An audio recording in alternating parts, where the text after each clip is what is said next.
I'm Bob Miller. I'm chair of the Marine Conservation League Climate Action Working Group. And, our mission is to preserve, protect, and enhance the natural assets of marine in a changing environment. And that changing environment is having quite an impact on natural assets in marine and everywhere else. Quite an impact on biodiversity.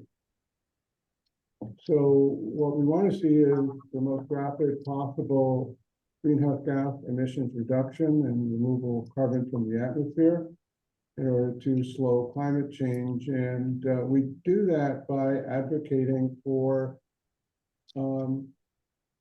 really innovative emerging technologies and policies that can accelerate electrification, that can clean up the grid and remove carbon from the atmosphere.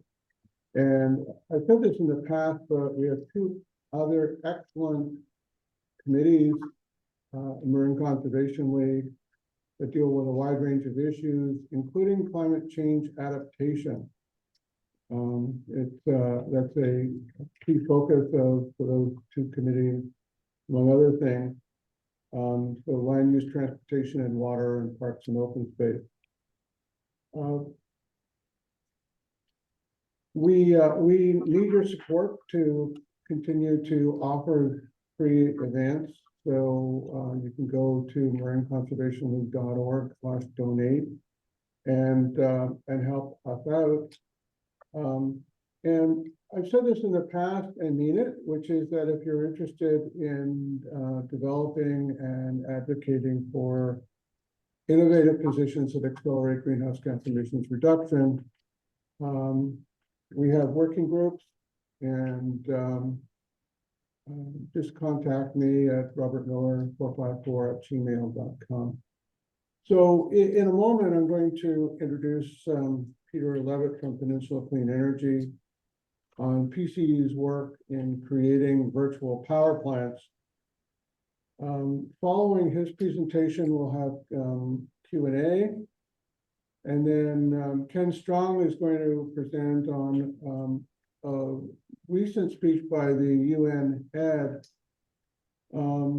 concerning urgent action needed to slow greenhouse gas emissions. And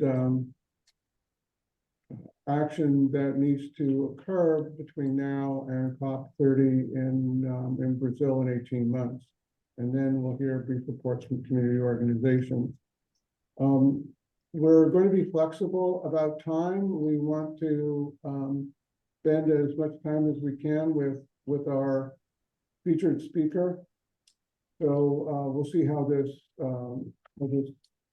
unfolds. Some housekeeping for folks who are on Zoom. Do keep yourself on mute. That's really important. Put your questions in chat, make them as brief as possible. And know that we're recording this meeting and that very likely this will be put up on YouTube probably within a week.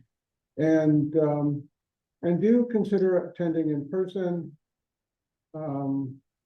We're attempting to rebuild the in-person aspect of our meetings, which has a lot of benefits, and may even have some pastries next time. Gotta lean on incentives here. I had two things I wanted to acknowledge. Right? Yes.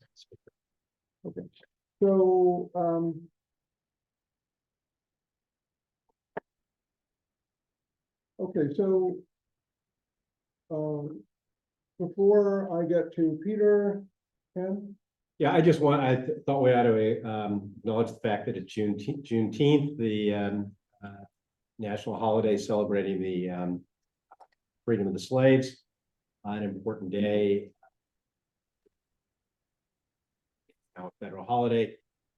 I also wanted to acknowledge something important to me, and it has to do with Willie Mays passing away yesterday, which was, I think, in most of our lives, he was a big figure. So just wanted to acknowledge that. Okay, so I'm going to introduce our main speaker. Peter Levitt is Programs Manager, Distributed Energy Resources at Peninsula Clean Energy.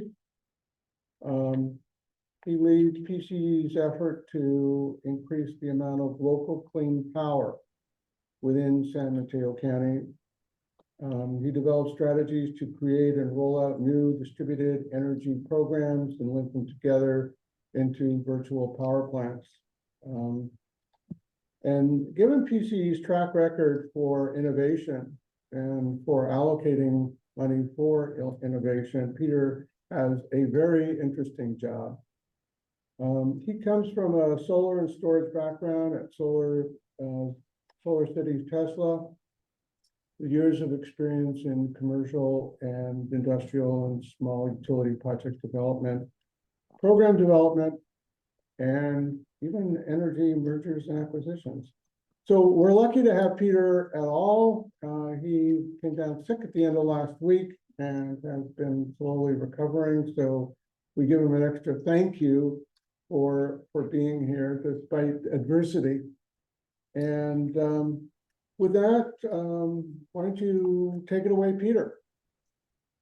Well, thank you, everybody, and happy Juneteenth. It is an honor for me to be here and to be speaking to all of you folks on the action group, the climate action group with the Marine Conservation League.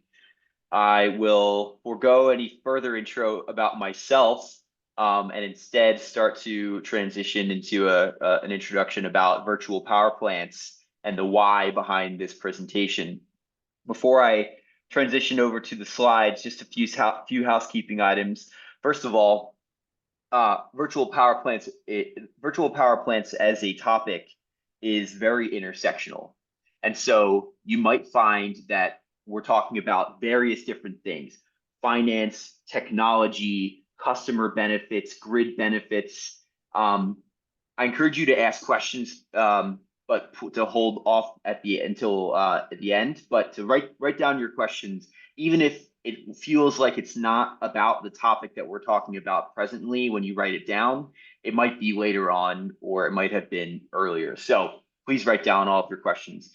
We're going to jump into slides now, and as Bob mentioned, these slides will be whole presentation will be posted on the internet. So give me a moment to just make sure I have everything oriented correctly here.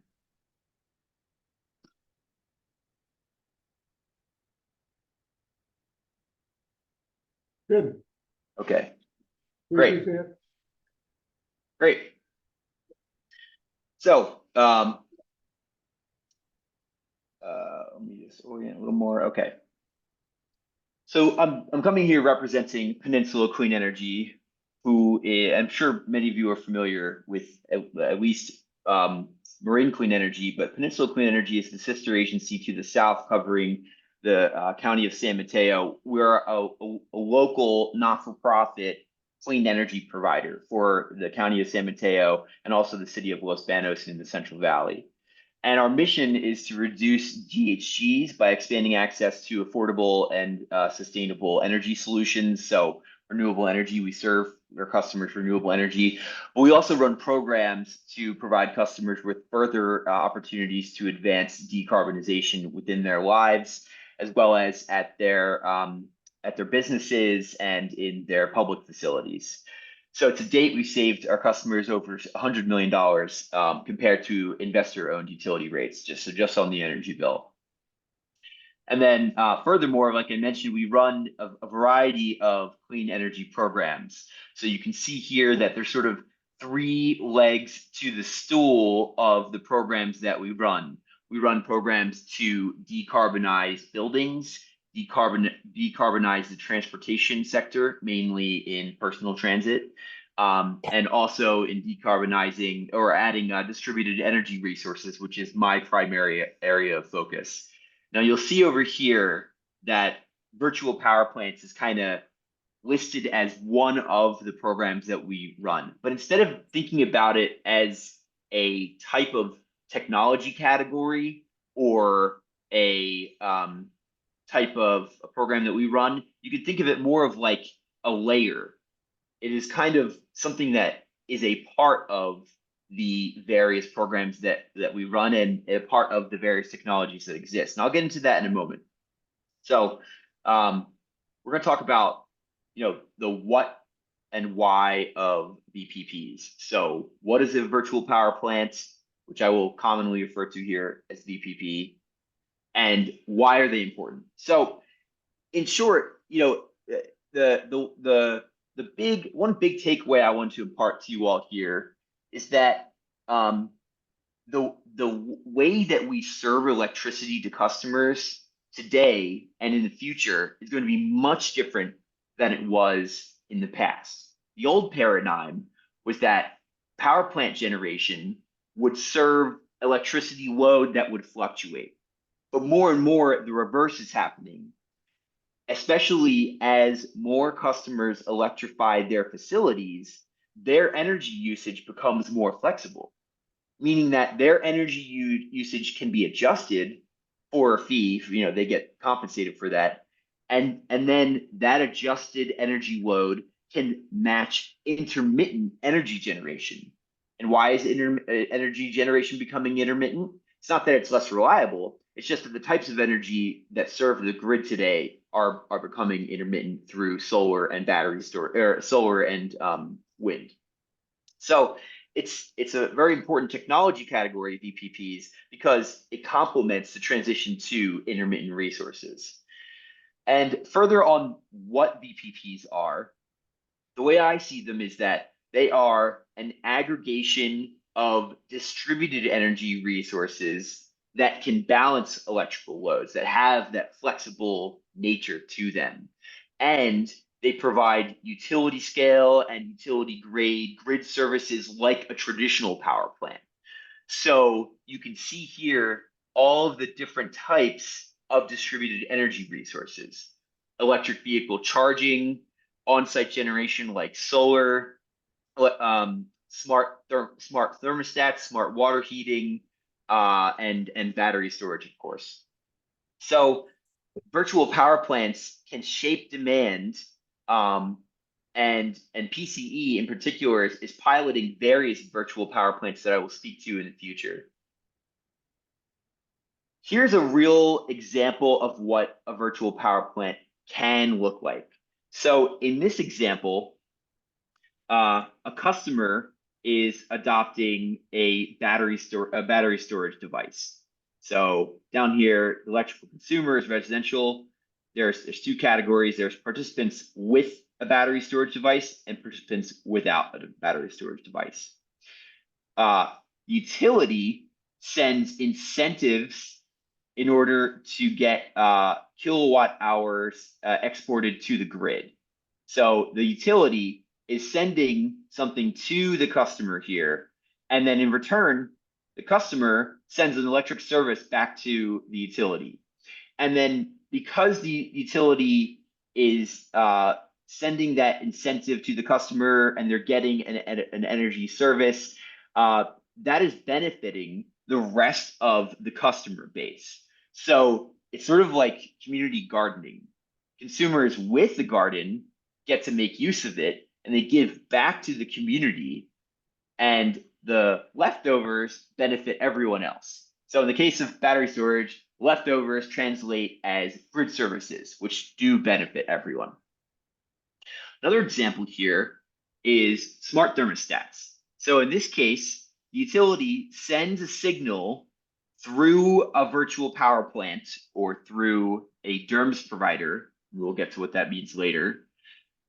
They send them a payment to, let's say, turn down their HVAC. The temperature is really high in the state or across across various regions of the state, and electricity usage is really bumping up. So they tell the customer, use electricity less, and then they do so, and that is a service that the customer then is providing to the utility.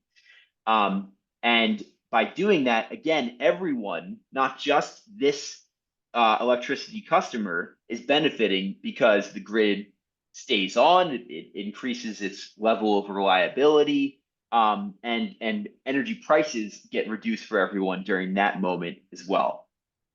Now, again, please write down any questions if you have any. I'm really not monitoring any chat or hand raising functions right now. So this is more academic, but here are various examples of services that a virtual power plant can provide. You'll see here the black line in each of these scenarios is a customer's energy load. And then the virtual power plant is how the energy load can change. So in this example, the customer is shifting their energy usage. So instead of using it during peak energy hours when electricity is more expensive for the grid and for consumers, they can use more on the front end and more on the back end. This is relevant for electric vehicle chargers, for heating and cooling your home, for heating your water. Another example of a virtual power plant grid service that can be provided is load shed. So in this example, the consumer's electricity usage was high, and instead of using all of that energy in the evening, they maybe turned off some lights, or they turned off some of their industrial loads, and as a result, their load became flat. This is really important for commercial customers, who get really dinged when they use a lot of energy in the evening. So I won't go into each of these examples, but these are all examples of various ways that virtual power plants can both serve themselves. They can reduce their electricity bills by avoiding peak energy usage, and also that benefits the grid. Here's another real world example of something that happened in 2022. So on September 8th, 2022, all of us who were in California at the time might remember facing an emergency event where we all got Amber Alerts sent to our phone telling us to stop using energy usage. Now, that shouldn't happen every time that we're at risk of having a grid outage due to electricity usage, but it did during this moment. And the Cal grid operator sent a push notification to everyone's phone saying, stop using energy. And what happened was there was a 2 megawatt drop in reduction. So this dotted line here down to this red line here represented a 2 gigawatt drop. Most of that was from behavioral demand response, meaning folks just said, okay, I'm not going to use energy usage for a little bit of time. But about 1/10 of the volume of reduction, probably more actually, was owed to smart thermostats being mobilized and automatically reducing customers' energy usage. Now, everyone that participated in that in advance said, yes, I would opt into that event, if that kind of load response, if you paid me a certain amount of dollars. And so customers do get compensated for that kind of automatic demand response. And it can be pretty high. It can be upwards of $100 a year for participating in an demand response event like that. So it's a great customer value. But I highlight this because this might look small, but as far as a drop in load reduction, this is monumental. And it's only, we had this happen with only a few 100,000 smart thermostats deployed to this effort. If we had something, like 10 million thermostats over the next decade deployed, then the amount of load flexibility that would stem from an automatic demand response opportunity like that would be really game changing in terms of how we see peak electricity usage as a concern in the state.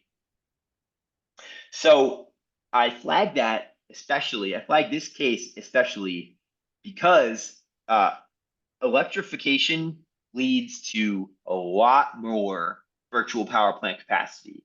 This might be obvious to some, but it's really important. There's a fundamental notion here. that a virtual power plant is only as large as its electrified load. Gas load does not help a virtual power plant. The gas grid is basically a pool of liquid. You put gas in, and tomorrow maybe you can use those gas molecules. That's not the same with the electricity grid.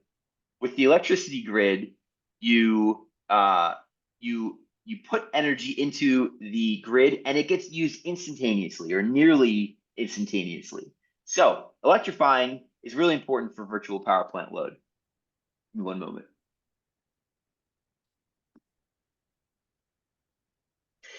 In Peninsula Clean Energy Service territory, this is the state of electrification today.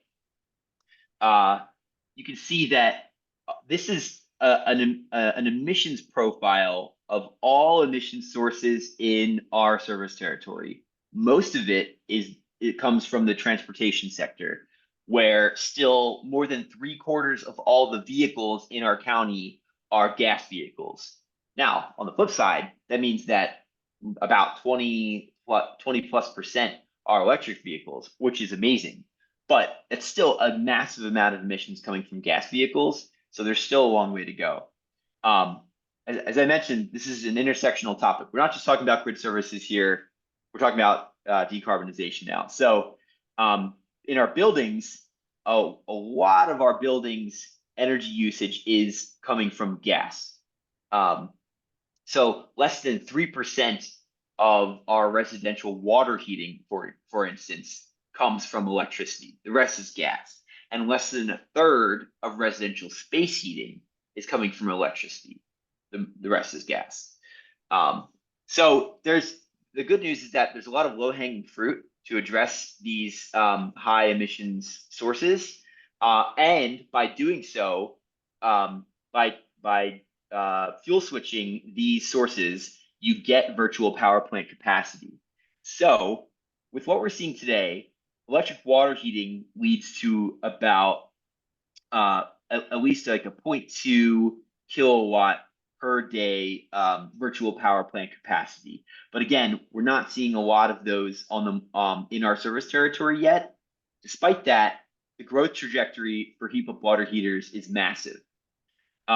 Electric space heating and cooling is comparable in terms of available load shift, and the penetration is comparable. The growth trend is there, but there are more challenges.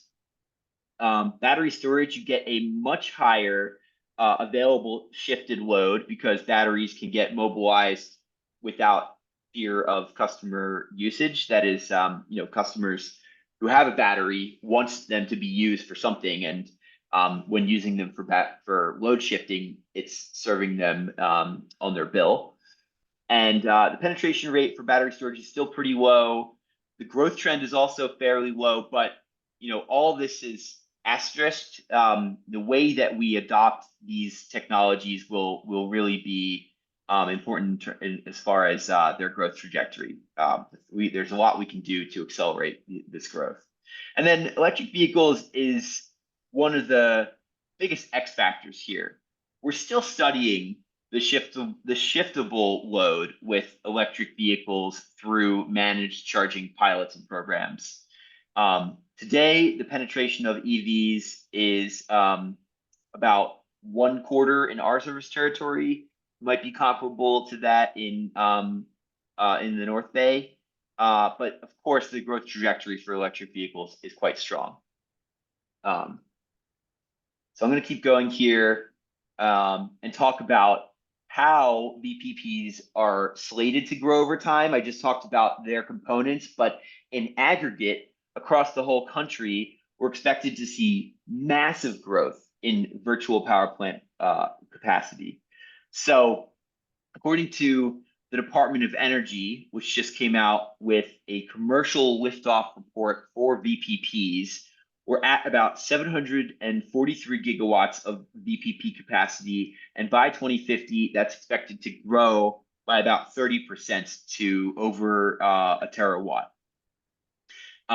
And then if you look at different reports that have come out over the past few years, they all show pretty bold virtual power plant capacity growth over the next decade or so. So 3 of these reports show growth trajectories based off of 2030 growth.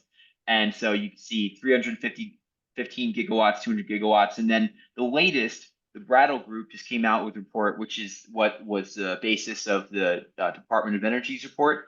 And they're expecting about 160 gigawatts of growth just through 2030. So for the next 7 years, which is massive, or 6 years. And all of this growth translates directly to fossil power plant retirements. So because virtual power plants are so flexible, they can provide that last bit of power that we need to meet peak energy demand, which is currently served by natural gas peaker plants, which are some of the dirtiest power plants in the country. And in the future, they will be met by battery storage, by utility scale battery storage. But there's a big gap between where we're at right now with battery storage and where we need to go. And there are a lot of headwinds in the battery storage deployment industry. There are supply challenges, there are manufacturing challenges, there's raw materials challenges. And then beyond that, beyond the actual making of battery storage, getting the built itself has also been a massive challenge. In California, there is an issue with interconnection through each of the investor-owned utilities that is causing a massive shortfall to the amount of battery storage that is available to deploy and the amount that utilities can handle deploying at once. So in the meantime, virtual power plants can help make that lost demand and serve peak demand through deploying in this way. The services available to virtual power plants is also massive. So I'm going to touch on the different values available to virtual power plants here. The first is renewables integration. And as I mentioned, it's really becoming a matter of matching available flexible load to current power plant generation, rather than before we were matching available power plant generation to current electric load. So the paradigm is completely turning on its head. More VPPs means an easier transition to renewables, the bottom line there. And then they really serve a lot of local benefits. So when you install heat pump water heaters, when you install electric vehicle charging, when you install solar and battery storage, all of that is being done at the local level instead of out of county. The jobs are created locally, the taxes are earned locally, and the benefits go to the customer. So we talked about that example of a smart thermostat based virtual power plant where a customer is getting paid several dollars per demand response event up to $100 or hundreds of dollars if they're mobilizing multiple devices to the virtual power plant. That can really add up. And to some of us in the room here, it might not sound like a lot, but who that does sound like a lot to? Low-income customers. Low-income customers are going to be the backbone of virtual power plants, provided that we're able to, as a civilization, get their loads electrified first, which is one of the reasons that PCE is really focused on low-income electrification first and foremost. It's also, in this way, virtual power plants are highly customer-centric, especially to an organization like a community choice aggregator. We are very concerned about getting in front of our customers more and more and giving them options to participate directly with us. We can help them, get access to a virtual power plant, not just for bill savings, but for reliability and decarbonization. And we can really listen to their needs to understand how we can prioritize getting them which devices that they can enroll in the virtual power plant. To dovetail off of that a little bit, some of these devices can provide either backup power directly, like a battery energy storage system, or an electric vehicle that has vehicle to home capabilities in the face of a power outage. but by providing clean peak power for our customers, the whole grid becomes more reliable in turn. And then lastly, just thinking about virtual power plant benefits in aggregate, the Department of Energy study that I cited, they showed a case study in just New York alone, thinking about two scenarios. One where all vehicles are unmanaged completely. They are just, customers are charging whenever they please. And two, a managed EV charging scenario where EV managed charging is charged optimally. And the difference between the amount of utility infrastructure costs between now and 2050, between those two scenarios, is $25 billion. Just in New York alone, the cost to build out the distribution grid, if we do not do anything about managing EV charging, the amount of distribution costs that come from that is $26.8 billion. Whereas in an optimal scenario of EV managed charging, the amount of distribution upgrade costs we need there is $1.4 billion. Now, will we get every single electric vehicle driver to manage their charging in an optimal way based off of grid needs? No. But if it's somewhere in between that, that represents just in New York alone, somewhere on the order of $5–10 billion in deferred upgrade costs, which is massive, especially when you project that across, the rest of the country. So it's really important to understand the different ways that VPP values can accrue to customers as well as to the grid. And I'm going to bring that more into focus by highlighting some of PCE's virtual power plant programs. So in order to understand the programs that we do run, it's important to understand our program's philosophy. So we influence individuals' direct decision-making by addressing areas of innovation that are unmet.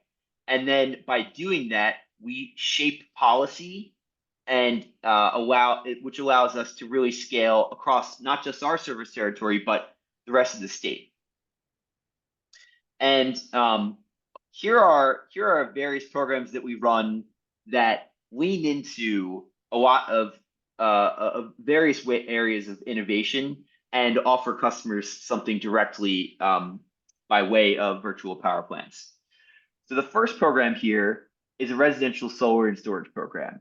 We're working with Sunrun in this program. It's largely closed, this program, but it's still, the virtual power plant itself is still operating. What we did was we gave customers an incentive for enrolling their battery storage system, either an existing system or a system that they were just getting installed. We gave them an incentive for enrolling it in our virtual power plant. And Sunrun shifted the way that the battery storage was dispatching so that it wasn't dispatching in the middle of the day, it wasn't dispatching at 3 or 4 p.m. And instead, it was dispatching when Peninsula Clean Energy was experiencing our local peak, which is about 5 p.m., 6 p.m., 7 p.m. And it varies by month, varies by day, but more or less it's within that window. And by doing that, customers remain whole. They're reducing their energy bill because their energy charges are most expensive during the evening. And it's also reducing all of the rest of Peninsula Clean Energy's customers' bills because our local peak has reduced and by about 2 megawatts. And that reduces everybody's charges because we need to purchase less capacity, which is a term here that means that is it's resource adequacy is the technical term, but we don't have to get into that right now. We can pin that for later if folks are interested. Similarly, Peninsula Clean Energy is running a non-residential solar and storage program called GovPV, where we're taking a direct role in providing project development and procurement support we're bringing we brought about 34 public facilities into a collective solicitation or RFP, which helped reduce the achieve economies of scale and reduce the total cost to all participants. PCE is taking on the upfront costs, so this is a finance program, and each of the public facility participants, so most of them are member agencies of Peninsula Clean Energy. Each of them is signing a contract with PCE. It's called a power purchase agreement, where they don't pay anything up front, and instead they subscribe to the array that is located on their facility and pay per unit and pay for the solar production at their own facility. It's currently only solar projects, but we're expanding this to solar and storage. And when we do, Peninsula Clean Energy will be able to leverage the battery storage to dispatch in a similar way as this program here, by reducing our local peak load.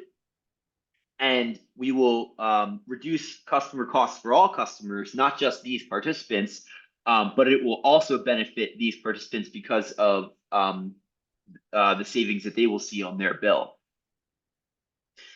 We also have an EV managed charging program, both for residential customers and non-residential customers. This is a telematics-based approach, meaning that customers authorize Peninsula Clean Energy and our partners to tap into their vehicle and manage their charging slightly. There are parameters as to how much we can manage and when and how, but we give them an incentive for participating. This was largely a research pilot. We partnered with UC Davis to study, what do customers need in order to get involved here? Do they need an incentive? Will they do it out of the goodness of their heart? Will they do it because of bill savings? Will they do it because of decarbonization? So we've concluded the pilot and have now moved on to a full-fledged program where the fleet size is now about 700 customers, and we're looking to really scale that up. The initial peak load reductions are a good bit lower than what we were actually expecting to see. But still, we are seeing about 50% reduction in peak load usage. I can't give a full kilowatt number, but 50% reduction in peak load usage is what we're starting to see from customers that are fully enrolled. And then lastly, we have this program called Flex Market, which is a pay-for-performance program for both energy efficiency projects, but also building electrification fuel switching projects.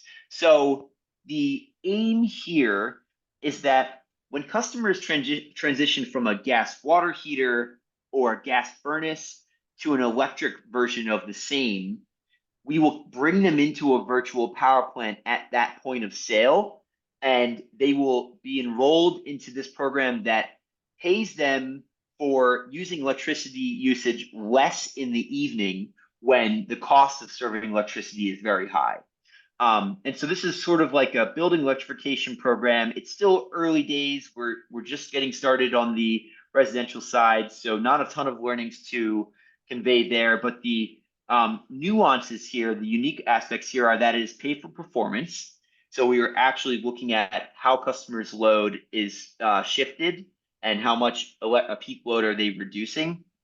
And then we're paying them based off of that aspect. And then another key aspect here is that the CPUC is funding this whole program. So just a little bit more about PC's programs, and then I'm going to talk about challenges with scaling virtual power plants, and then we'll open it up to Q&A. Excuse me. So you'll see here on the table represents which vertical of virtual power plants are we focusing on? What is the customer segment, residential versus non-residential? Where are we in changing this program? What is the funding source and what is the funding scale? So for our EV managed charging program, for residential customers, we are fully scaling this program, and PCE is sinking about $1 million into it. For the non-residential version of the EV managed charging program, we're piloting that now with some public agencies' fleets. And again, we're using largely just PCE capital. For building electrification programs, for our residential building electrification programs, we are helping low-income customers scale. We're helping scale an approach to low-income customers fully electrifying their homes. So customers might not have access to capital. They might not know how to convert their home to a fully electrified home. We are leveraging federal dollars plus some regional dollars, and then we're filling in the rest with our own capital in order to help them do that full electrification. And the funding source here, this $25 million is just PCE's capital. So the total amount of funding here is much greater. For non-residential, we are piloting a revolving loan fund, which is quite innovative. There's 2 revolving loan funds here, and I'll get into the details a little bit later. So we're using our capital to create a loan fund, and non-residential customers can take a no interest loan out with PCE to fund their building electrification projects. That loan fund initially is $3 million. And then as we get loan repayments, it will increase. For solar and storage, for our residential solar and storage programs, we are piloting the same deal, a revolving loan fund. The difference, however, is that we are not just using our capital, but we are leveraging the Inflation Reduction Act's investment tax credit. We are looking at the state's self-generator incentive program to get battery storage incentive dollars and solar incentive dollars. But we ourselves are thinking about $5 million into this. So again, same deal here. This is a $5 million revolving loan, but the total amount of capital being mobilized to our customers for them to adopt solar and storage equipment is much greater than that. And then lastly, the program I'm most excited about is our non-residential solar and storage program, where we are scaling a finance offering to customers that are looking to add solar and storage at their facilities. We are sinking about $50 million into this with a third-party financier. We have yet to decide who is the financier for that, but we will be doing the same deal, leveraging federal and regional incentive dollars to this kind of finance offering. So the reason why I am talking about each of these programs is that by getting more customers into electric vehicles, by converting their gas load to electrified equivalents, and by adding solar and storage, we are increasing the oops, what just happened? Sorry. We are increasing the total virtual power plant capacity available to those customers. So now we're going to talk about the challenges associated with scaling VPPs. And I think this should only take about 5 minutes or so. I'll try to be quick so we can get to Q&A. So the main challenge here is in finance. So customers are pretty slow to use their own pool of funds to make some sort of transition to an electric vehicle, to electrified appliances in their home, to solar and storage. So in the same way that the power purchase agreement was vital to unlocking the solar industry in California, low interest or no interest loans led by public energy providers like Peninsula Clean Energy or any public agency is a super important vehicle to scaling and accelerating the adoption of virtual power plant capacity. So it's important to get the finance vehicle right. There's a whole slew of them out there. We can talk about this at length. It's important to leverage funds efficiently. So you're bringing a low cost of capital offering to customers. Another key challenge here is the customer contractor relationship really needs to be ironclad. in general, we need more plumbers and electricians in the state in order to install heat pump water heaters, heat pump HVAC systems, solar and storage, electric vehicle supply equipment or charging equipment. But moreover, the customer's experience with adopting anything is going to the customer's ability to adopt anything is going to hinge on their perceived experience with the would-be contractor for them. So this is true for everyone who owns a home here and has dealt with contractors knows that a good project, a project can be made or broken by that contractor's efficacy. So we really need to double down in the state on drumming up solid plumbers and electricians across the state. And then lastly, and I'll talk about this in a moment, there are significant virtual power plant adoption challenges associated with software. We really need a consolidated approach to engaging with customers and with devices once they're deployed and at point of deployment. So let's talk about that last point a bit. DERMS is a software term here. It means Distributed Energy Resources Management System.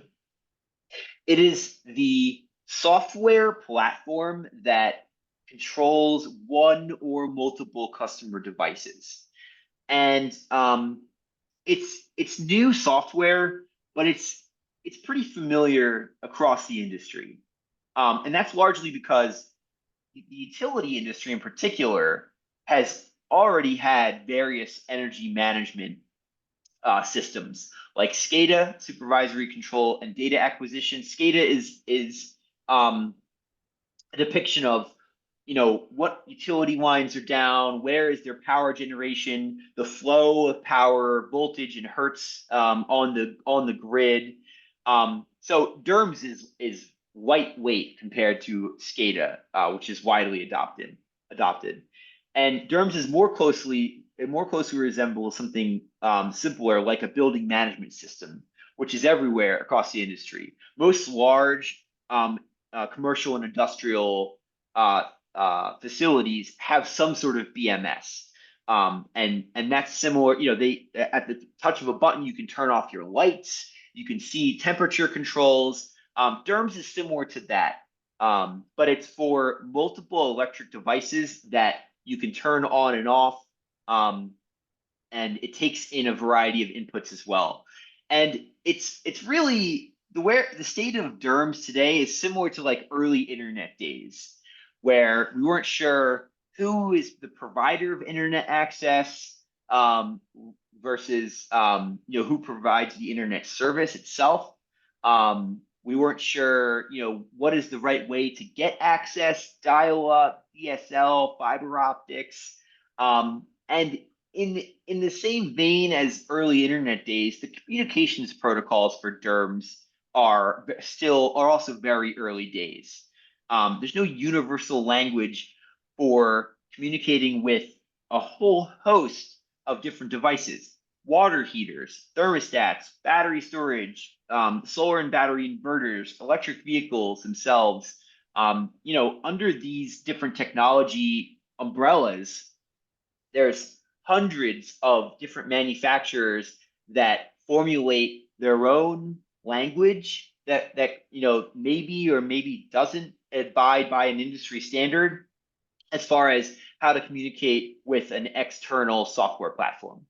So not only is there, is this new software and their communications protocols, but also the environment of how different devices form a connection to a DERMS is also complicated.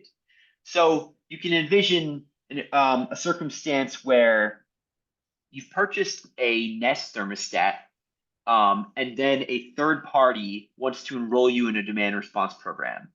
But then a contractor for Tesla comes to your door and installs a battery storage device.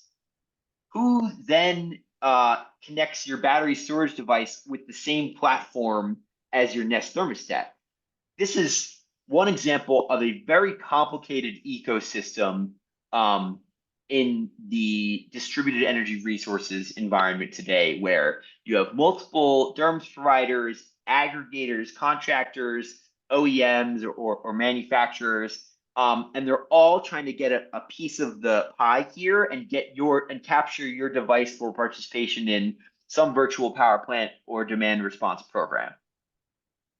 So, I don't have any firm solutions here. It's very early days, like I mentioned, but I did want to highlight some of the challenges. I also wanted to highlight one important innovation area that Peninsula Clean Energy, like I said, is really leaning into, which is innovative finance solutions. So, it's important to eventually leverage third-party debt with a low interest finance source like an iBank in order to bring financing to customers at scale. Customers need a finance solution. They need a trusted provider with whom they can partner. And Peninsula Clean Energy is really taking an active role in being an innovative finance provider. So today, what we're doing is we are offering customers a no capital install. We ourselves are bringing the capital or working with a third party provider to get access to capital. And then the customer over time makes bill payments to Peninsula Clean Energy, to a developer, or to a financier. So they have to pay nothing out of pocket. And we're offering this today for solar and battery storage, as well as building electrification. So this is the finance offering I was talking about earlier when I was explaining the different programs we run. And the source of the financing here is imperative, and I can't understate this. Not only is Peninsula Clean Energy able to get the investment tax credit in this example, but we're also now seeing that we can get a higher investment tax credit than we thought we could. We're also looking into capturing regional and state incentives like SCHIP, the Distributed Energy Backup Asset Program, or DEBA, the Demand Side Grid Services Program. I butchered that, but the DSGS program, which is another demand response program. And if we get all of those incentives and external funding sources for our customers, then what we'll do is we'll buy down their loan repayment amount. And not a lot of external financiers will offer that. So, we go to customers and explain that, here is the value proposition for adopting a certain piece of new equipment. Here's the payback period. But over time, as more value streams unlock, we can pass that through directly for our customers, because Peninsula Clean Energy and other public power providers don't have an incentive motive, but they do have a motive to get their customers to offer something that is attractive to their customers to finance. So it's a really important financial innovation here. Just taking the profit motive out of the central financier. So I've given you guys a lot of information and kind of imparted a lot of different messages. There are three very important fundamental points I want to impart, though. First of all, VPPs are good. They deliver immense value. Two, in the vein of urgent action, as we said at the top of this meeting, accelerating electrification really needs to happen and leads to accelerating virtual power plant capacity. And three, especially providing customers with efficient finance options can definitely lead to accelerated adoption. So let me stop there and open it up to Q&A. I'm excited for the discussion.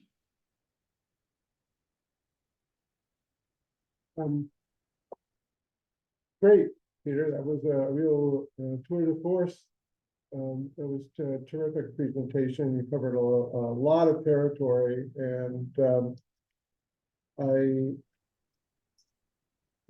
there are a couple questions that that we have.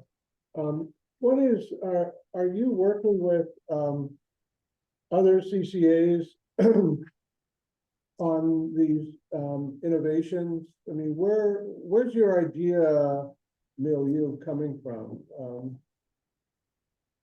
You know, how is the innovation happening on your end?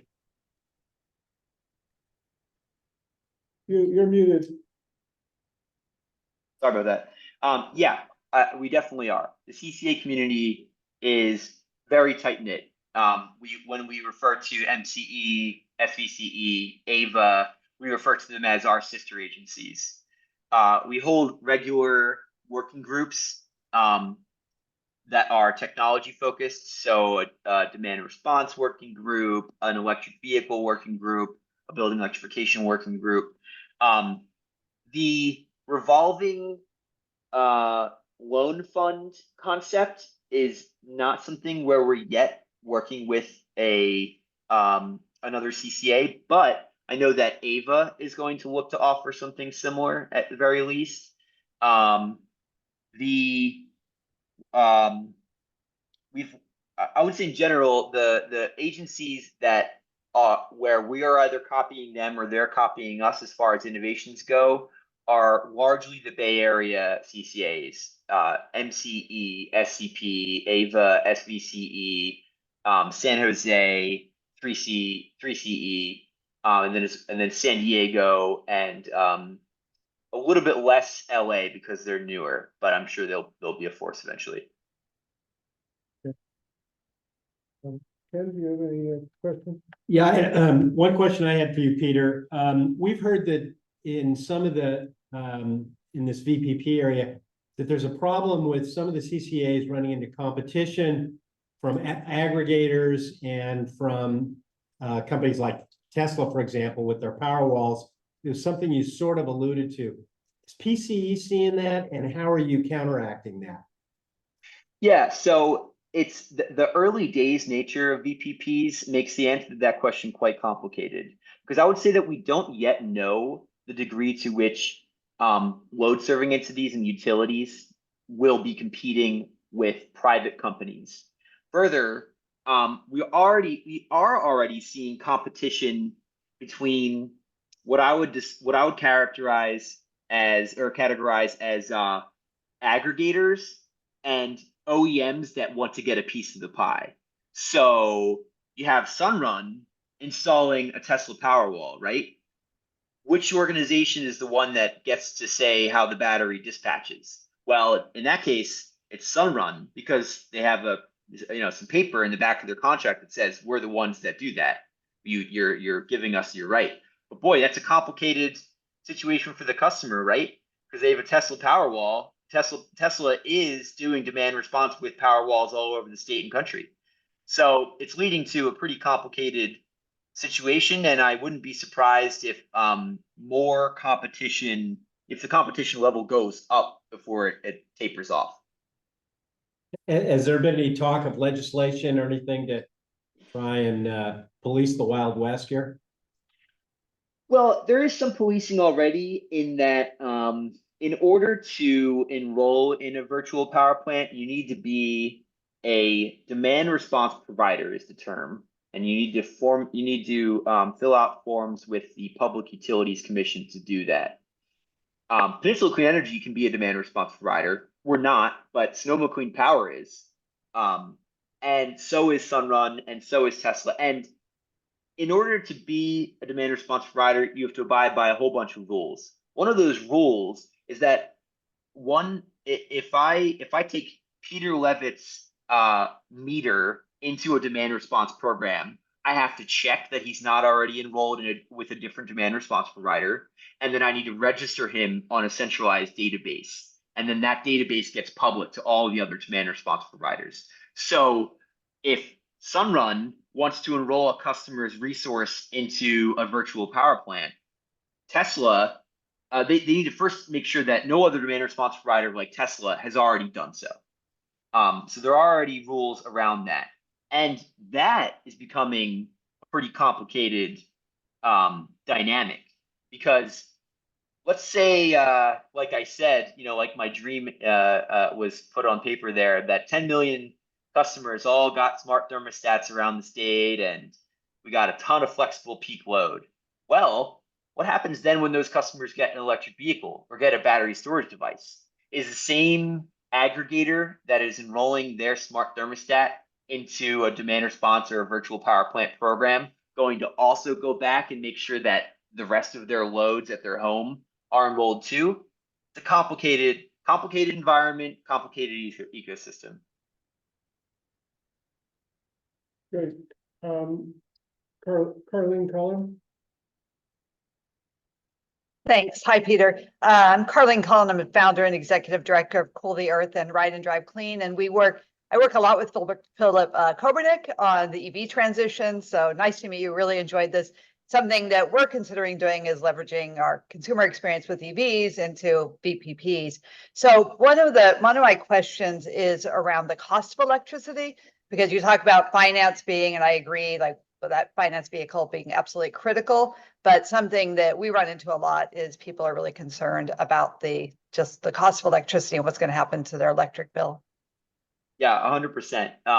So one of the nice things about electrification is that the CPUC has projected that electric rates are going to rise about 3.7% over the next 10 years. I mean, that's not the nice part, but the nice part is that relative to gas, that is a lower rate. Gas rates are expected to climb about 4.6% over the next 10 years or so. So we are seeing customers projected to have lower electricity energy bills in general as they convert to electricity. And further, as you enroll devices into virtual power plants, you do start to get little payments here and there on your bill. Like I said, a smart thermostat alone can provide you a $50 credit if you enroll it into a demand response program and throttle your heating or cooling load in the summer and winter. $50 per year is what I would project, up to $100 in some of the less temperate climates. And so, to customers that are concerned about their bills, I really encourage them to look into demand response programs and trying to, get. It's hard to take action as a low income customer, especially as a low income renter. But if you can do that, if you can take that action and then enroll that device into some sort of program, then that can lead to slightly chipping away at lowering your electricity bill. As far as the finance goes, paying for.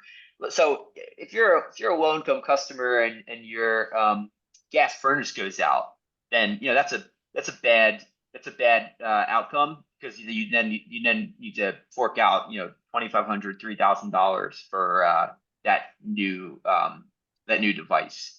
And maybe if you own your home, you can take out a HELOC, but maybe not. And so that's where we're looking to target financing options here, is that we try to forego capital expenditures that otherwise could go to emergency funds or just into investment, so and anything else. Yeah. Okay, great. I have some other questions, but I'll let other people go first. Cool. I see. Does MCE have the capacity to replicate this program? Wendy, do you remember which program you were referring to?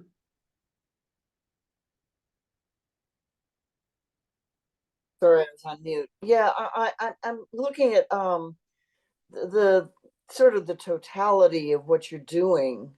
And really, that's not a question for you. I'm wondering if anybody from MCE is on the call and would like to hear if they are looking at duplicating any of these programs. So there isn't anybody from MCE here, and that's unfortunate. MCE does have a couple of programs that are similar. MCE Sync and is a load shifting program where cars are charged when it's cheap. And it also has a flex market program, although I don't know what PCE's experience has been, but it's not scaled.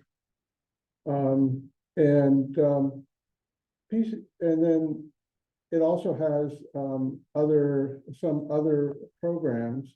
We had PCE here because it's been an innovator, and it's also been willing to add its own capital on a scale that other CCAs have not.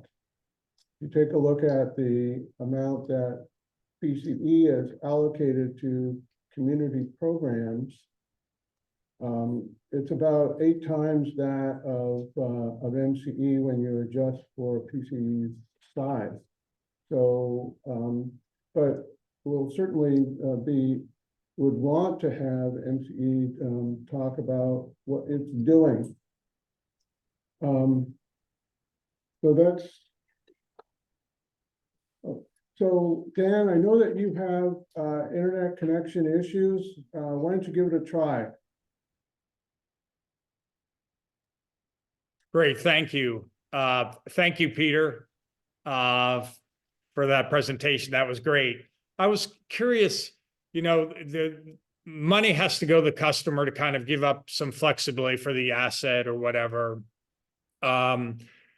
And obviously the load serving entity has to get a benefit here, but those models are kind of clear. Is there any model or way to get paid for these kind of grid benefits where you're providing, you know, load shedding or you're helping the grid? Is there any way to get compensated for that? Or is that kind of lost in this? And does that hurt the economics?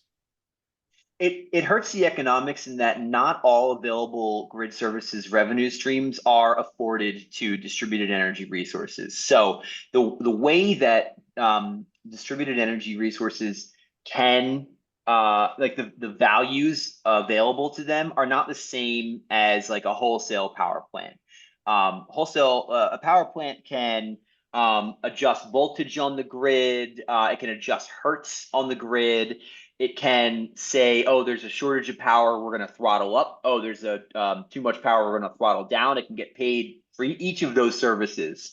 The main services that a distributed energy resource can get paid for is participation in some program that kind of artificially attributes a value, like all the various values that a regular power plant would normally provide, and gives that value to the DER.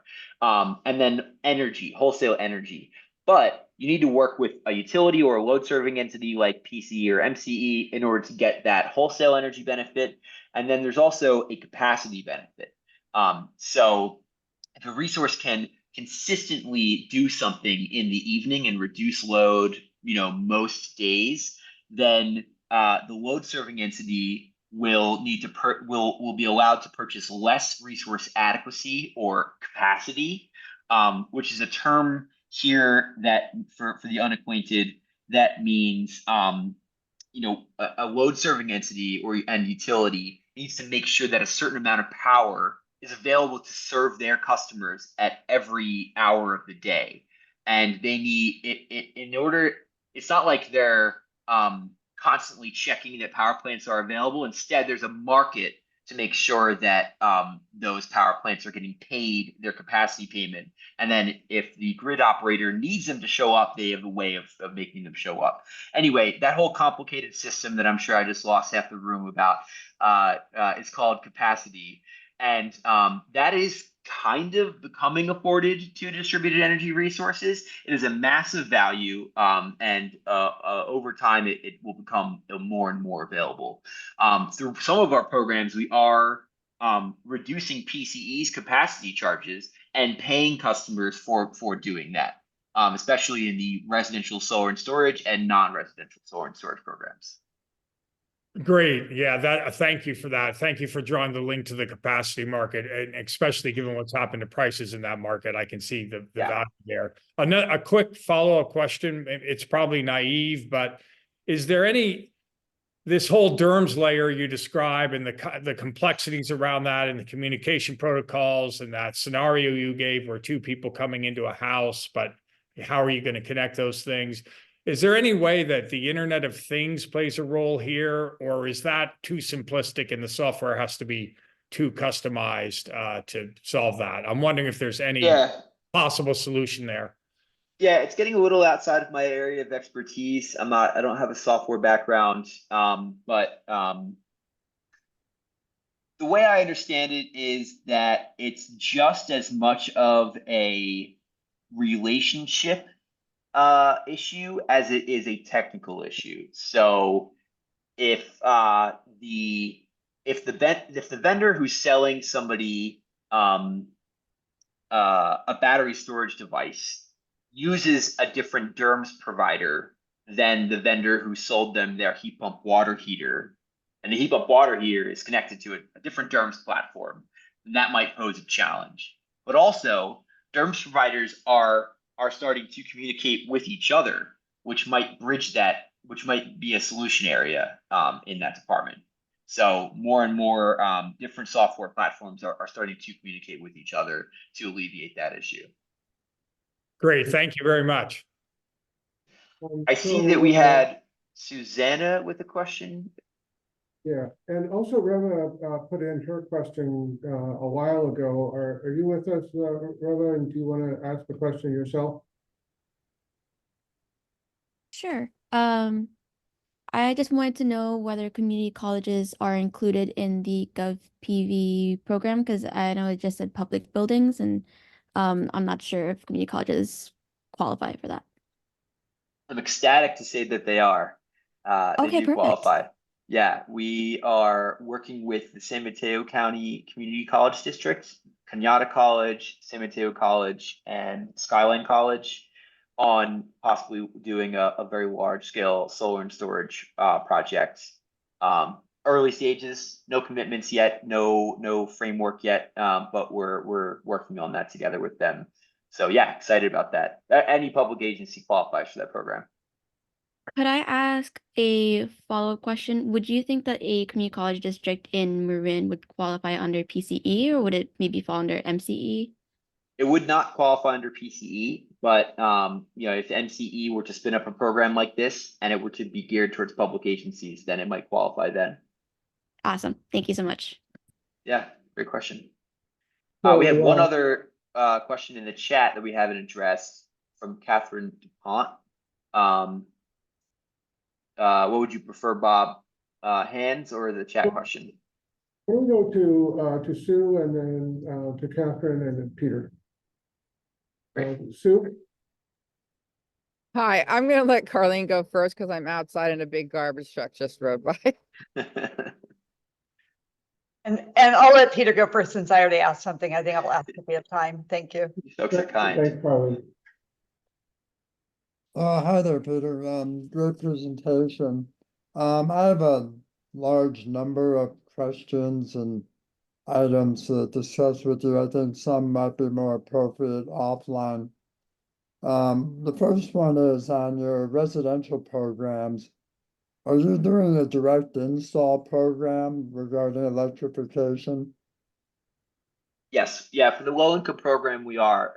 So we are working with Franklin Energy to do a full whole home direct install electrification program. And then we also separately offer incentives to the general market. So not for just for low income customers, but for everyone who installs a heat pump water heater, heat pump HVAC system, or one of a few other measures, they can get an incentive from PCE to buy down the cost of that to achieve closer to parity in terms of cost compared to a gas appliance. And then as part of that, are they putting in smart electric panels? No, they're not putting in smart electric panels. To us, the cost, it doesn't really pencil out. The smart panel cost, they're an incremental about $5,000 more or less. Right. And so instead of opting to do that, we opted to increase the number of customers in the program.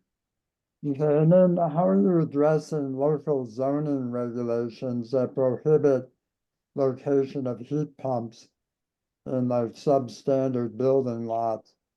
How do you, because I ran into that in Marin, where there's a real conflict between the push for electrification and zoning not allowing you to put the equipment in the most cost-effective place. Hmm.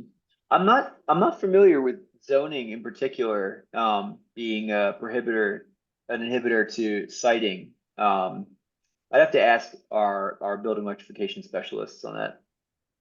Yeah, and I have a bunch of other ones, but I think I'll do that offline with you. That sounds And great. I'll Yeah, other- I encourage that. I encourage that to anyone here, in case anybody's shy to ask the question, or it's, you're not able to formulate it yet, please write it down or write it down after this meeting. And then please do also feel free to reach out directly to me. We'll make sure to get you my contact info.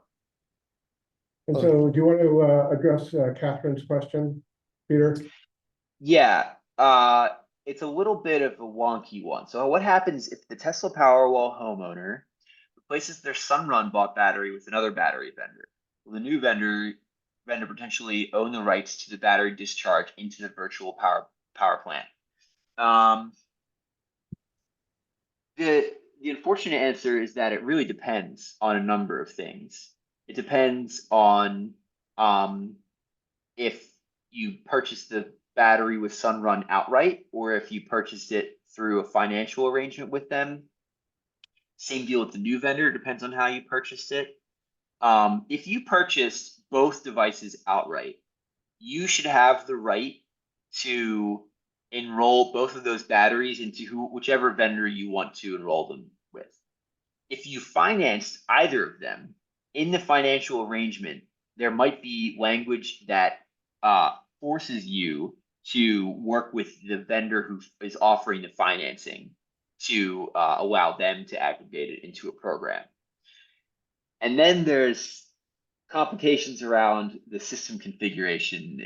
Is it connected to the same inverter? Is it a different inverter? And I'm not as much of a technical expert to really sink into what would happen in those circumstances, but I imagine that might introduce some complexity as well. Sue, do you want to ask your question now? Yeah, sure. Thank you. So I'm just wondering how much the rollback of incentives for rooftop solar is affecting the ability for, aggregating VPPs. And then also, I know there's issues with CAISO being able to see the virtual power plants. And I'm wondering, I know that's probably software, but I was wondering, if EVs become bidirectional and vehicle to home, how is CAISO going to be able to see that? And are the bidirectional chargers that are now on the market capable of, CAISO being able to see, I guess is my question. And I'm sure it may not be answerable yet. Okay, so bidirectional charger availability, CAISO visibility into all resources. And what was the first question? Does the lowering of incentives for rooftop Oh, solar, yeah. is this going to, greatly decrease the ability for VPPs? Yeah, so I've found it hard to address that first question about solar and storage, and the pro is that we are certainly already seeing an uptick in storage attachment rates. That is, how many solar energy systems have a battery storage system. I mean, it's pretty obvious when you look at what happened to the incentives.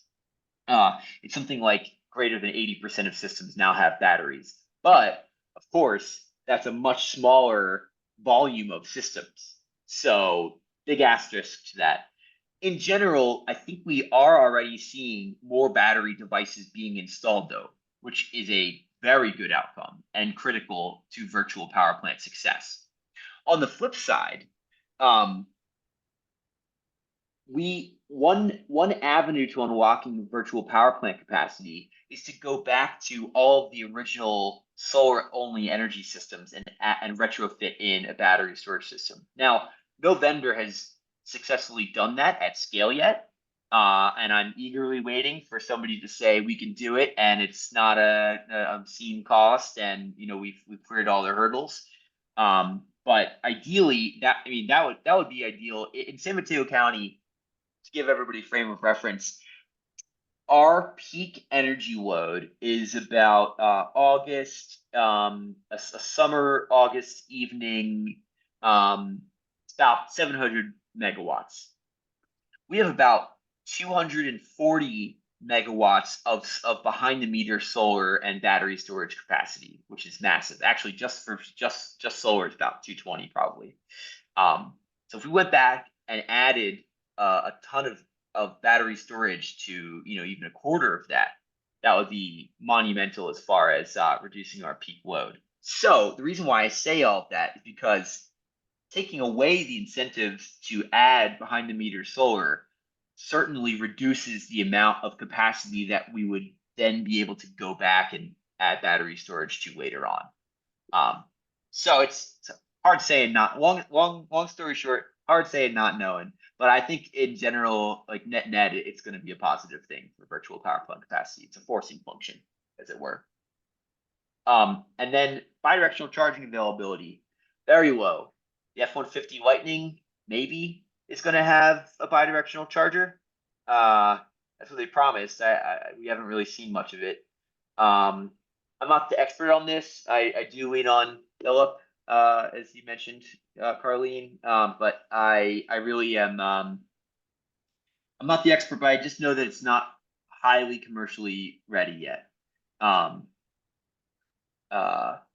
I think that the main application for electric vehicles in the V2X arena, meaning charging from your vehicle into anything, is going to be basic plug loads. We already see some F-150 Lightnings with construction workers who plug in their power tool directly into their truck instead of needing to run an extension cord to the home, which is great use case. It can be used on job sites, it can be used in fleets. So that's really good. And then going to KISO visibility, that's I think too wonky to address here, Sue. I appreciate the question, but it's a little one, a little outside of my wheelhouse, and two, quite robust of a question. In short, you're right that there is fundamentally a challenge that KISO is facing with not seeing loads that have not gone through a utilities interconnection process. So without doing that, the utility doesn't register the resource with KISO, and so they don't get visibility, which is an issue. Thank you. Mm-hmm. So we'll move towards the end of this segment, but Bill and you have your hand up. Peter, I don't know whether that's a new hand up or not. And I want to give folks who are here an opportunity to who you're in the room, an opportunity to ask questions. So Bill? Yeah, thanks. Appreciate the presentation. Your metrics are primarily dollar signs, and I'm wondering, can any of that be translated? How would you translate that into greenhouse gas reduction metrics? Be really interested in that. And I'm also struck by the amount of whatever free enterprise that's informing this whole situation, and the high degree of public interest in getting it right and getting it simple so that people can actually relate to it. And so my question would be, has there been discussion on the part of your group and of other CCAs with the state to get this thing regulated so that we get a simple to use consolidated system across the board, across all of these vendors? Thanks. Great questions. So for the dollar signs versus GHG one first, you're right. Primarily looking at, I would say both, like dollars invested, and then also power capacity achieved from those investments. And yeah, we have a way of establishing, you know, when a customer converts off of a heat pump water heater in their home to a gas water from a gas water heater to a heat pump water heater, what are the associated emissions saved? But I don't have that at my fingertips. I mean, I literally do in a different presentation, but it would take me a bit to do the calculus and whatnot. We've established we have a 2035 analysis that shows the current business as usual trajectory of customers electrifying their homes and transportation, and then PCE interventions that can accelerate that. And then what happens, what's the incremental change in GHGs? So we do have that published. We published it about a couple years ago. And for anyone interested, it is a robust and quite sophisticated and awesome analysis. And it does look at total GHG saved due to our investment dollars and the total amount of investment dollars that are required across numerous different interventions. The long and short of it is that it's like billions of dollars, and and then the resultant impacts are massive.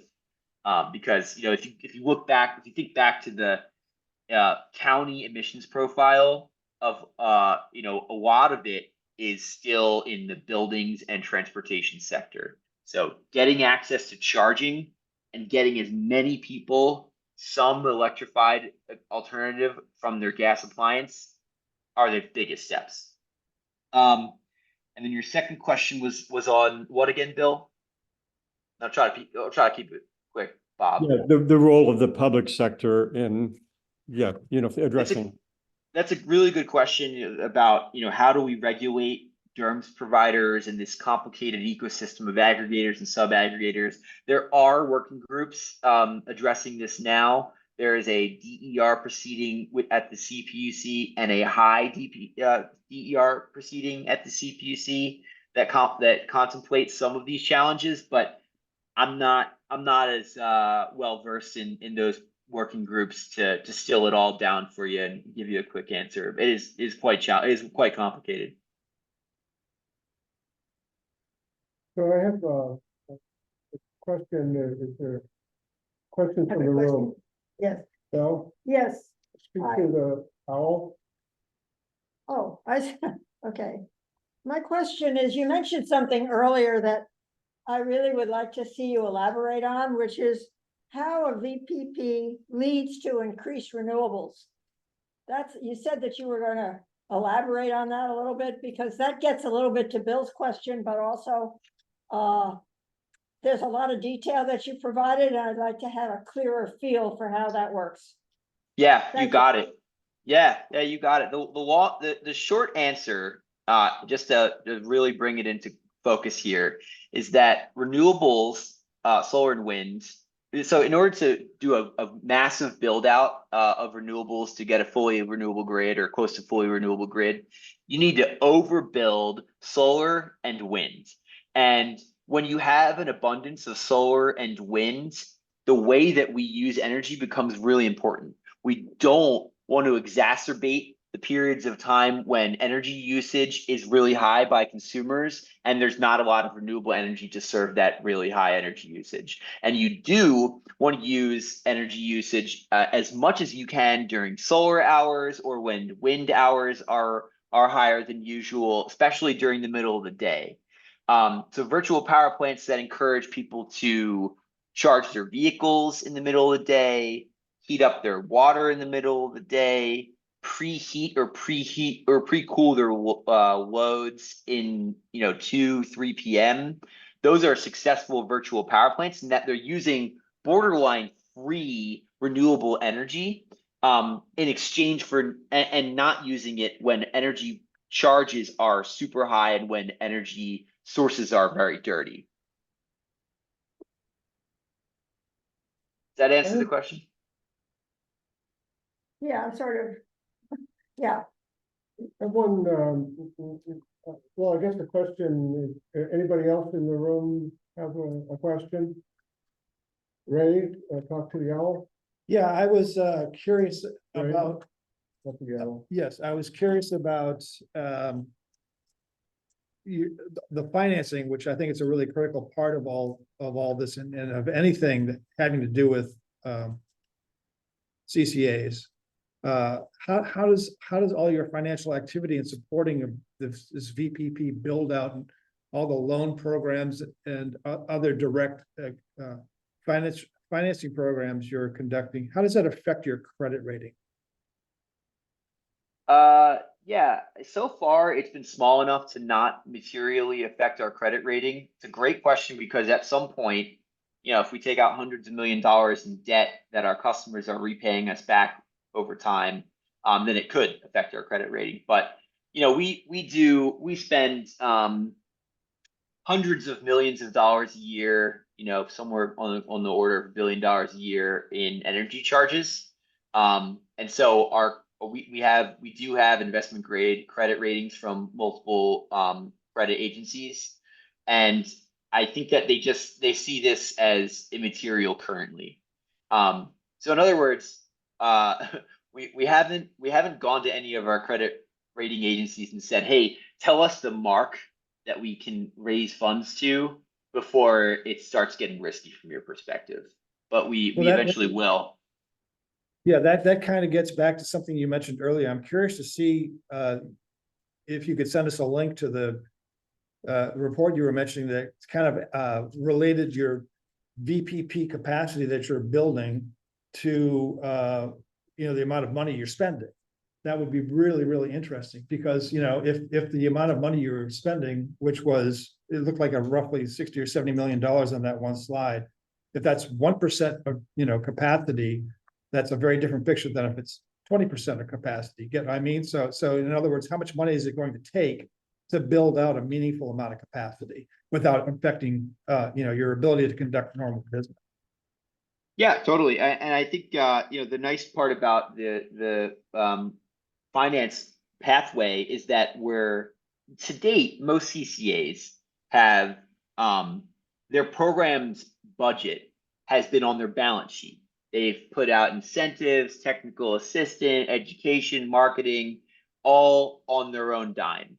And financing instead allows you to have a revenue recovery aspect to your program's endeavors. So as long as you are truly revolving a loan fund, then you can keep investment into new VPP capacity, ticking up with the same amount of investment in dollars over time. And then the other thing I'll mention is that VPP capacity goes a long way.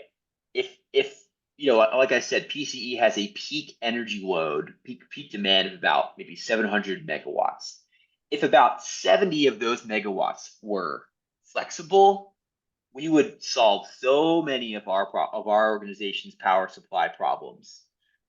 That's why battery storage is so powerful, because that's what we're talking about. We're talking about, in effect, a crowdsourced distributed battery storage system.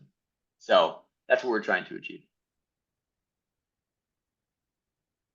Okay, well, Peter, this has been a terrific session. Thank you so much for the presentation, and the discussion has been great. And in the spirit of letting no good deed go unpunished, we'll take you up on your offer to contact you and ask you more questions. But the work that you're doing at PCE is exciting, and it seems like there's lots of potentially good things to come. They're very lucky to have you. Very lucky to have you working for them. And yeah, we got some folks clapping in here. So thank you. Thank you all. I really appreciate the opportunity. Thank you.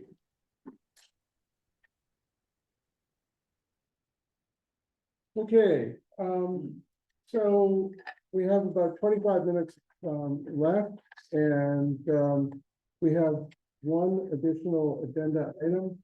And so Ken, why don't you introduce the item and take it from here? Sure. Thanks, Bob. So on June 7th, which was World Environment Day, the Secretary General of the United Nations, Antonio Guterres, gave a speech, and he's given a lot of speeches about the environment and climate change in particular. There are a couple of things that are significant about this speech. I'll tell you about the speech in a minute, but to me, it was a pretty striking speech, and yet it got almost zero coverage. If you did an online search in the New York Times or Washington Post, you could find it, but anyone scrolling through their news feed on either the New York Times or the Washington Post wouldn't find it. And it wasn't reported anywhere by the Wall Street Journal or by the LA Times, or as best I could tell, by any major news sources. And it's one of the problems we're facing, where climate change, the media seems to be treating it as an issue that is old news almost, and not worth reporting. Yeah, or political.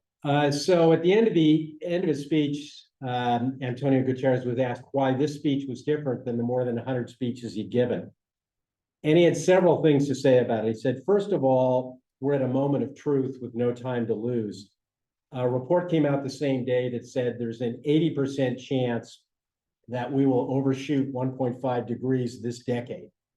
And so we need to act fast if we're going to recover below 1.5 by 2050. So what he's saying is not just that we're going to go over 1.5 sometime in the next 5 years and then come back down, but that we're going to be going over 1.5 and that we're not going to be able to get back unless we start taking action pretty soon.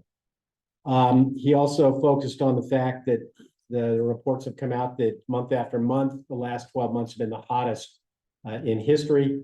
And he also said we are close to some tipping points, and that by acting soon, we can effectively slow these tipping points, even if we tip a little bit, so that their effects are over up as long as 1,000 years. So he said action's really important, and he then focused on a couple of things. First of all, he had an analogy that I liked. He said that like the meteor that wiped out the dinosaurs, we're having an outsized impact on planet Earth. But in the case of climate change, we're not the dinosaurs, we're the meteor. I just thought that was sort of a nice little way to look at things. He talked about the next 15 months as being critical for a couple of different reasons. One, we have COP29, which is coming up in November, and then we have COP30, which is coming up the following year. And so now is the time when leaders need to take actions in order to set the course for the next decades. What he called for huge cuts in emissions led by the huge emitters. He said that the G20 countries need to lead. Next year at COP, each nation is supposed to submit a nationally determined contribution plan, which are effectively national climate plans. And he said they must include 2030 and 2035 absolute emission reduction targets, covering all sectors in the whole economy, including plans cutting production and consumption of all fossil fuels by at least 30% by 2030.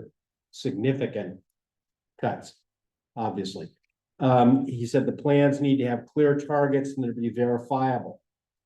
He called for the G20 countries to reallocate subsidies from fossil fuels to renewables, storage, and grid modernization. He said we need cooperation, not finger pointing. We also need carbon capture and storage, but not as a substitute for action reducing emissions. Rather, we need to act on all fronts. You can find the speech on YouTube, and I'll try and put a link in the chat. But he sort of talked about four things. And the first thing was this huge cuts in emissions and what needs to happen. His second point was we need to safeguard people and economies. He spoke of an adaptation accelerator hub, which was authorized in the last COP, but hasn't yet been acted upon at all. He said, as a first step, all developed countries must honor their commitment to double adaptation financing to at least 40 billion a year by 2025, because of all the countries that are now suffering the impacts of climate change already. He talked about financing being a very important part of the solution. Of clean energy investments need to increase massively. The cost of money for third world climate actions must come down. He talked about how, because of perceived risks, it is so much more expensive to try and finance a renewable energy, a solar farm, a wind farm, anything like that in a third world country. And that the things like the World Bank and the various multinational investment banks need to adjust their risk profiles in order to expand funding. There's something in September called the Summit of the Future, which is what he said was an opportunity to push reform of the international financial architecture and action on debt. And he talked about significant contributions to the COP-created loss and damage fund must be made. Then he started talking about new sources of funds to pay for transition and adaptation, including an effective price on carbon and a windfall profits tax on oil and gas. And his fourth thing, which was, I thought, significant, and Martha, I don't know whether you can share screen and roll the tape, but he talked about what we need to do with the oil and gas industry. So this is about a 3-minute clip of what he had to say on this. And we need sound out of you, Martha.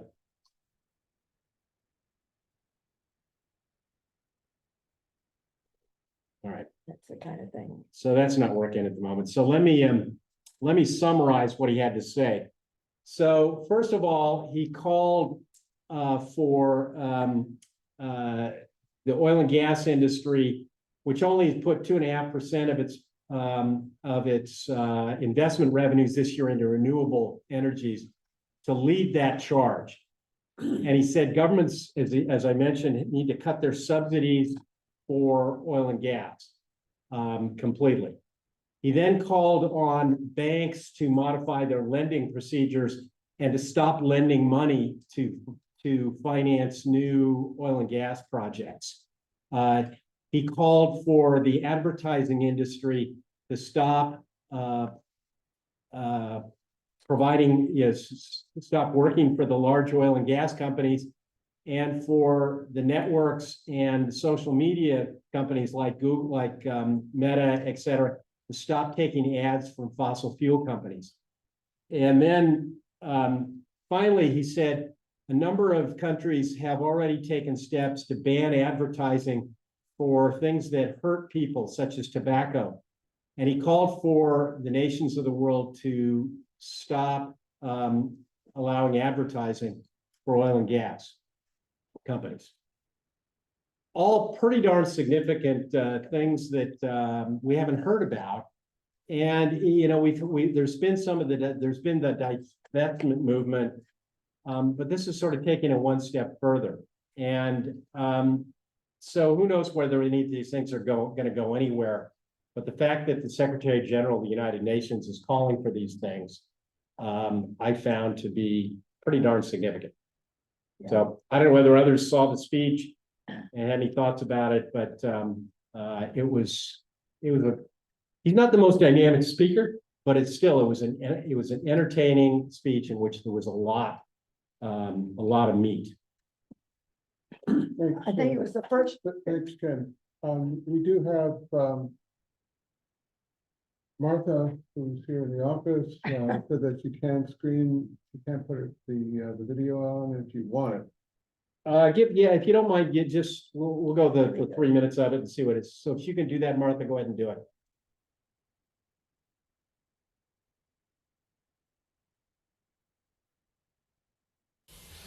Dear friends, fourth and finally, we must directly confront those in the fossil fuel industry who have shown relentless zeal for obstructing progress over decades.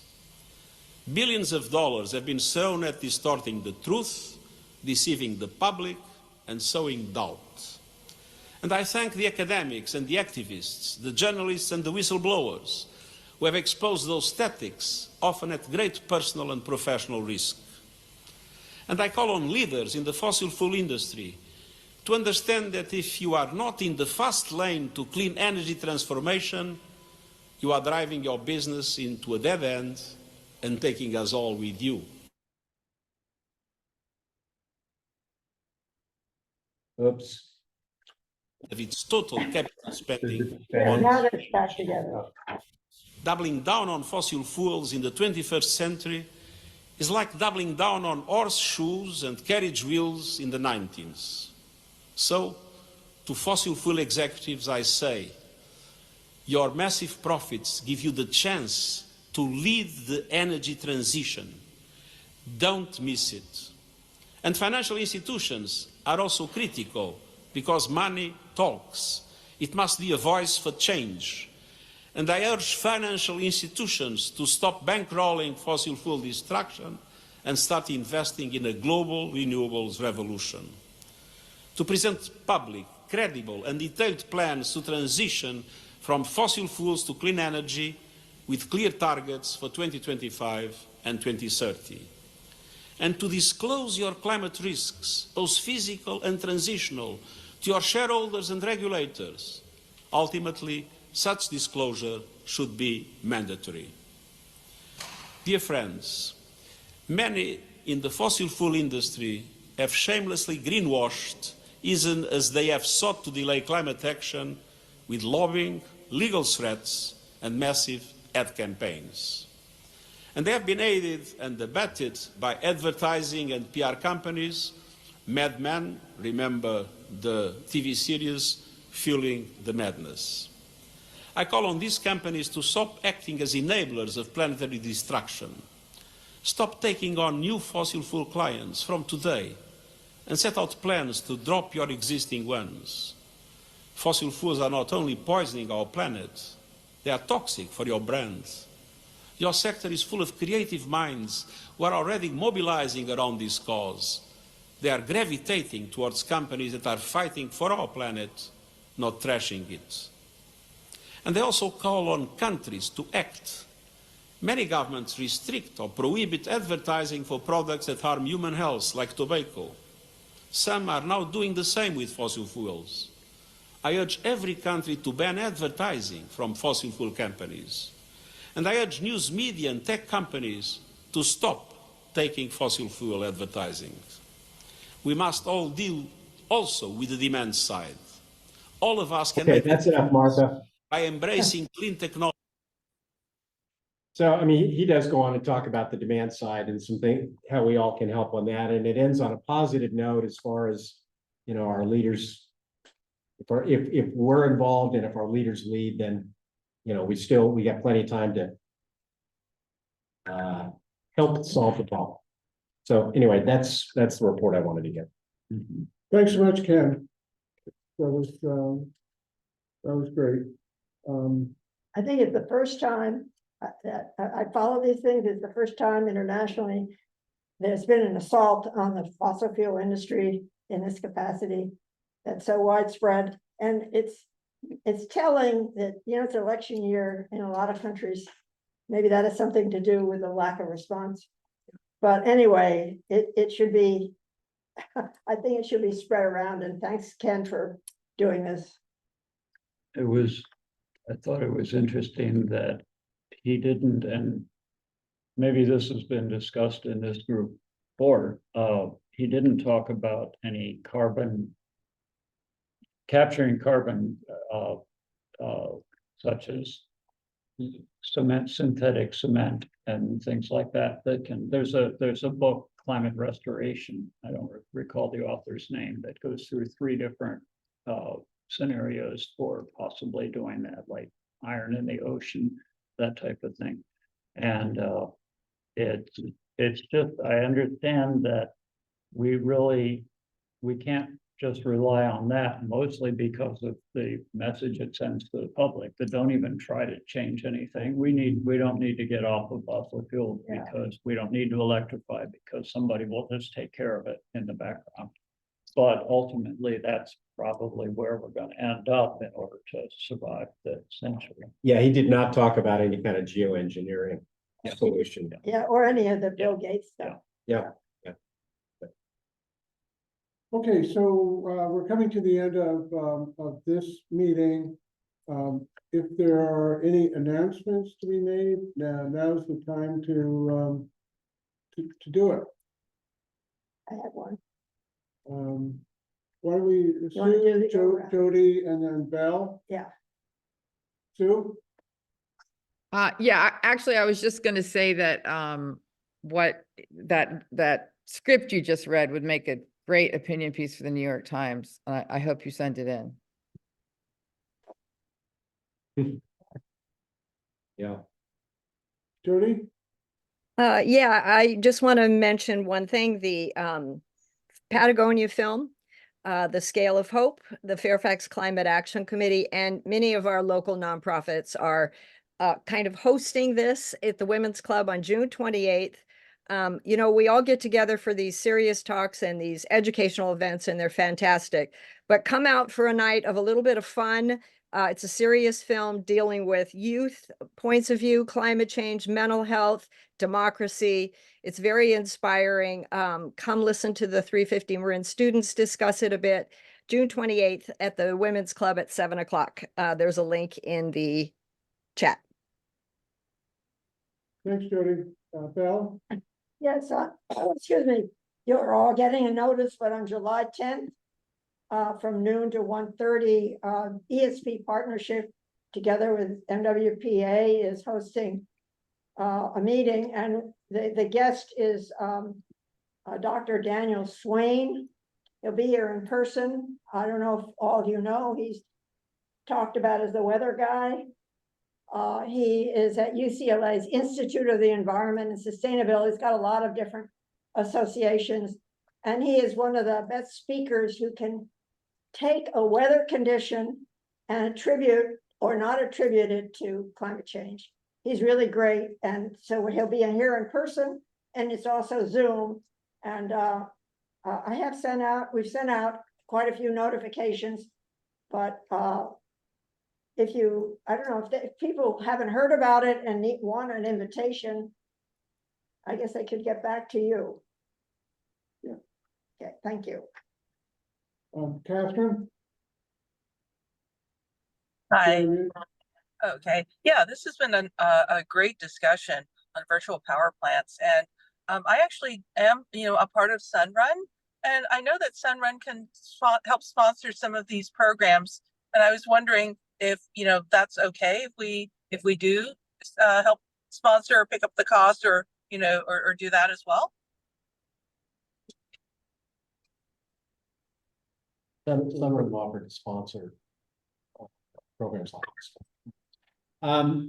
Well, thank you, Catherine. I think we'll talk to our executive director and maybe get back to you on something like that. Yeah. If you'd drop your contact information in the chat or email me, whichever you'd rather. Okay. Yeah, Catherine, I couldn't hear you, but Ken could, and a helpful comment on your part. Bill? Yeah, just one quick San Rafael item of interest to the whole county. A further review of the transit center, the downtown transit center relocation will take place on June 25th, next Tuesday, 5:30 to 7:30, public session for comment at the Vivillon Cafe, or the formerly known as the Whistle Stop Cafe. Thanks. Okay, so Annika. Hi, just a quick update. We have an amazing EV discount campaign going on right now. 3 of the EVs are in the $40,000 range, starting price with like $10,000 off. So really great purchase and lease pricing is going on right now. If you're ready to switch to an EV or switch your EV, upgrade an EV, couple of those, the Ioniq 5 and the EV6 have vehicle to load capability. So if there's a power outage, you have some great resiliency. I have just put the link in the chat. Thanks, Annika. Okay, so we're at the end of our meeting. There will be no Climate Action Working Group meeting on July 17. There will be one on August 21st. So we will, see you folks soon.